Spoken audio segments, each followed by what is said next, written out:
This is macOS Ken. Updates for everything. It is Tuesday, the 12th of December, 2023. I'm Ken Ray, and this is an all-OS update edition of macOS Ken, brought to you by yours truly and supported by people like you, patrons through Patreon. Find out more and add your support at patreon.com/macOSKen. Apple's last big day of updates for the year has come and gone. All of the Cupertino company's current operating systems got updates on Monday, and a few of its older ones did too.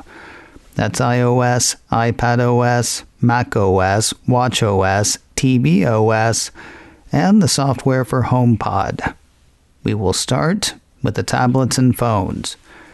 A piece from Mac Rumors writes up the arrivals of iOS and iPadOS 17.2. New features include adding a translate option for the Action button on iPhone 15 Pro and iPhone 15 Pro Max. Those models also have the ability to capture spatial video. That's the 3D video format that'll be playable on Apple Vision Pro, the Cupertino company's mixed reality headset, due early next year. Widening out to other models, the Messages app gets a couple of tweaks, one placing a catch-up arrow for going to the first unread message in a conversation without having to hunt for it, and another for adding stickers to chat bubbles through the tap-back menu. Mac Rumor says there are also new weather and clock widgets, support for accessing health data through Siri, a favorite songs playlist in Apple Music, and more. Now, if you're wondering where the Journal app is, I just haven't gotten to it yet. Apple issued a press release on the application, which is installed automatically with iOS 17.2. According to the company, the Journal app helps users reflect and practice gratitude through journaling, which has been shown to improve well-being. With Journal, users can capture and write about everyday movements and special events in their lives and include photos, videos, audio recordings, locations, and more to create rich memories. While I've seen a mention or two saying the Journal app Sherlock's other journaling applications, Apple seems to want to play nice with developers on this one. One of the features of Apple's Journal app is private, personalized suggestions for journaling provided by on-device machine learning. This is a thing third-party apps can also add using the new Journaling Suggestions API. As for keeping it secret and safe, Apple says when iPhone is locked with a passcode, entries in the Journal app are encrypted. Additionally, users can choose to enable secondary authentication and lock the Journal app with their device passcode, Face ID, or Touch ID. All journal entries are end-to-end encrypted when stored in iCloud so that no one but the user can access them. Perfect for iPhone or iPhone, in Apple's opinion. Not only does the Journal app not download automatically with iPadOS 17.2, it doesn't seem to be available to download separately either. Maybe part of the goes everywhere you go thing.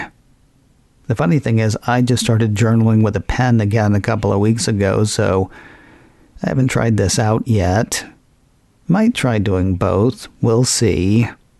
I would like to know what you think of it. Take some time, get to know it, then let me know your thoughts on the Journal app. info@macosken.com. So there's spatial video, there are stickers as tapbacks, there's the Journal app, and of course, there are security fixes. According to Apple's security updates page, the iOS and iPadOS updates bring 11 security fixes, and there's more where those came from. Or more for where those came from. For machines that cannot or will not make the move to iOS and iPadOS 17. anything, Apple on Monday let fly with iOS and iPadOS 16.7.3. The security-focused updates address 8 issues, according to Apple's security page. For computers that look like what we think of as computers, Apple on Monday released macOS Sonoma 14.2. Mac Rumors highlights a few new features for that, which are actually just across-the-board features. Among them, an enhanced autofill feature for PDFs, which, the piece says, automatically identifies common fields like name and address, allowing them to be autofilled, similar to a website. That feature is also listed in the iOS and iPadOS release notes. Stickers as tapbacks in messages, the catch-up arrow in messages, new weather and clock widgets, also added to iPhone and iPad, and the new favorite songs playlist in Apple Music, also added to iPhone and iPad. macOS Sonoma 14.2 brings 21 security fixes according to Apple's Security Updates page. Of course, just like with the iPhones and iPads, the company is working backwards on the security thing here as well, bringing security-focused releases to older versions of macOS. They include macOS Ventura 13.6.3 with its 12 fixes, and macOS Monterey 12.7.2 with its 10. Additionally, the Cupertino company released Safari 17.2. Specifically for Macs running Monterey or Ventura, it tackles 2 WebKit vulnerabilities. Off now to the wrist, where we find watchOS 10.2 awaitin'. Mac Rumors writes up the biggest change for the chronometer, which will not be available to the biggest group of wearers. According to the report, the update adds support for using Apple's virtual assistant to access and record data in the Health app on Apple Watch Series 9 and Apple Watch Ultra 2. Users can ask Apple's virtual assistant, rhymes with blurry, questions like, "How did I sleep last night?" or "How many steps have I taken this week?"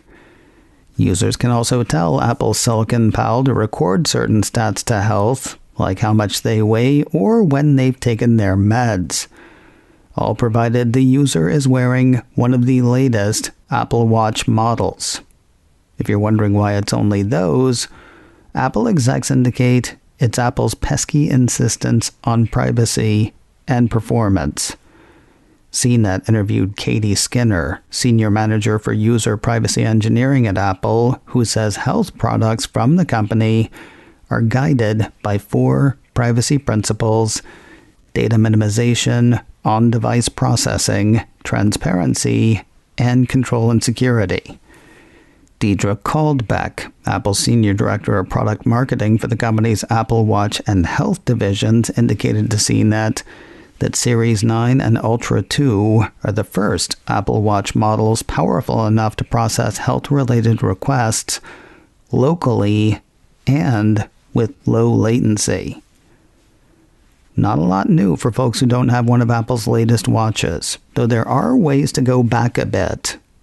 According to Apple's watchOS 10.2 release notes, the update brings the ability to enable the confirm ending workouts requirement. On the watch itself, go to Settings, then Workouts, then scroll to End Workout Confirmations, and toggle it on if you want it on. On by default since watchOS 10, it is now off by default. As for the other rollback, personally I liked it when you could swipe right or left on the Apple Watch display to change watch faces. Yeah, you can now turn that option on again. It's a bit tough to find. My thanks to the site bbomb.com for the assist. For this one, you go to Settings on the watch itself, then Clock, then scroll to the Swipe to Switch Faces option, and toggle it as you will. Of course, any time's the right time for security. That makes now an excellent time for watchOS 10.2. It addresses 8 security issues, according to Apple's Security Updates page. Next up, the Parlor, where we find Apple TV waiting for tvOS 17.2. The Cupertino company issued a press release for this one as well. Actually, the press release is for the revamped Apple TV app, which sees changes across iPhone, iPad, and digital living room devices. Front and center, the new sidebar. Well, front and center in the press release, it's more towards the side on the devices. I gotta say, I dig it. I was worried that it was going to be filled with tiles for services to which I do not subscribe. There are a couple of those, but that's only because I've canceled those subscriptions, but failed to take the associated apps off my device. That said, Netflix is still not playing nicely with Apple, so it is not turning up in the sidebar. That feels like a mistake for Netflix. Noting something specifically for living room devices, Apple says the sidebar will also feature profiles, allowing households to quickly switch between users for better personalization in Up Next and content recommendations. Now, what's funny is the sidebar is not obvious on the Apple TV device itself. I had assumed you'd turn on the device and there it would be. And there it was not. At least not until I went into the Apple TV app. On Apple TV. It's still pretty nifty. And would it be an update without addressing security? Well, yes, but tvOS 17.2 does that anyway. The update for Apple's digital living room device comes with a magnificent 7 security fixes, according to Apple's security page. Bringing up the rear. Something for your ear. Another piece from Mac Rumors says Apple on Monday released version 17.2 of the software for HomePod. According to that piece, Apple does not specify what is included in the HomePod 17.2 software, and the generic release notes only say it includes bug fixes and performance improvements. We'll wrap up our day of updates with things missing. A couple of anticipated features have been pushed out of 2023. Apple Insider says collaborative Apple Music playlists have officially been pushed, as has AirPlay in hotels. Describing that one, the piece says the feature provides guests a way to more easily use televisions in hotel rooms. By scanning a QR code on an AirPlay-compatible TV in their room, users can stream content to the larger screen with little fuss. It's funny the piece says provides when they mean will provide. Both features had been slated for a fall 2023 release. Fell short, fell off the schedule. It's a different kind of fall. And finally today, on a day of so many arrivals, a departure that's sad, if not significant. As had been somewhat anticipated, Apple has killed the sale of movies and TV shows in the iTunes Store application. Similar to what we had heard last week about tvOS 17.2, a piece from Mac Rumors says trying to buy either type of content through the iTunes Store app directs would-be buyers to the Apple TV app. That's for both buying and renting new content, as well as accessing content that's already been rented or purchased. Was there no other news? Yes, there was, but I got buried in update goings-on. News around Beeper Mini, some Golden Globe nominations for Apple TV Plus. We'll hit those stories and more on Wednesday. macOS Can, brought to you by me and supported by people like you, patrons through Patreon. Find out more and add your support at patreon.com/macOSCan. Advertising handled by Backbeat Media. Online at backbeatmedia.com. You can reach me a couple of ways. Info at macoscan.com or call 716-780-4080. Until next time, that is news from macOS Ken. I'm Ken Ray.